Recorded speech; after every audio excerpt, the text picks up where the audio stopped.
this is a two-part series. We're going to talk about some of the things it takes to make it run at turning IFBB Pro, right? So unfortunately, this will disclude a lot of people, but it is what it is. I want to be real with you guys. It takes money. It takes a chunk of money. We all know this sport is not cheap, right? So when we turned Stephanie pro in 2018, she had to do 4 shows that year, okay? Plus a guest posing with me. That was 5 times on stage. Now, as you guys have seen, I'm on my 4th pro qualifier this year. Yes, I should have won multiple times. That's bodybuilding. It is what it is, right? This is my 16th pro qualifier. So, yes, we all know someone that did a one and done. We've had people on the team to do it. That is not the norm. You have to be able to set yourself up strategically to make a run at pro shows. This is multiple shows. Multiple shows equals multiple flights potentially, right?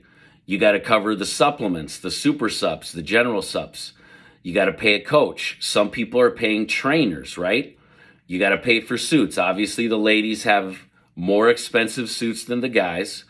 Sometimes you're paying a posing coach, right? The food, all of this stuff adds up. I tell all my clients, put aside, even if it's $100 a month, put aside a little bit. That way you have a good chunk of change when we decide to make a run at turning pro, right? Now, bodybuilding, they say it's an individual sport. It's really not. It's a team sport. It takes a lot of people to get there. You need a strong support system.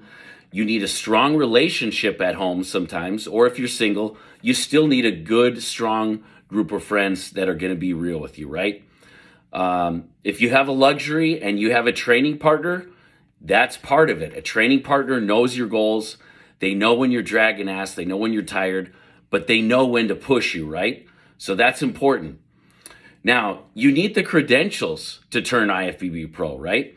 If you're placing, second in open classes, if you're placing second in novice, that's not really the credentials to jump into nationals, even if you qualify.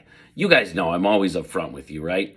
But most people that turn pro are going to be able to, 99% of the time, walk into any state regional show, win their class, and win the overall, right? You need the right mindset. I talk about it a lot. You have to have that champion mindset. Yes, we all get in our heads sometimes, right? But ultimately, you have to believe that you can do it, okay? You're going to have people that doubt you. You're also going to have people that believe in you, myself included, and Stephanie. But you have to believe that this is possible and that you can do it, and you're going to leave everything on the table when the time comes, right? Another thing, too, this isn't necessary, but it helps. You need a good work schedule. Like with me, I've had multiple phone sales positions. I can take breaks whenever I want. I get a shit ton of PTO. I have a very, very amazing boss that I work for. So you have to potentially find a field that gives you a flexible work schedule, right? Lastly, and most important, you need the genetics. No amount of gear super subs are going to overcome genetics, right? So you need the genetics. You need to be able to respond to even the general subs, the super subs. And if you start making progress at a very fast rate, that's probably a good sign that you have genetics on your side.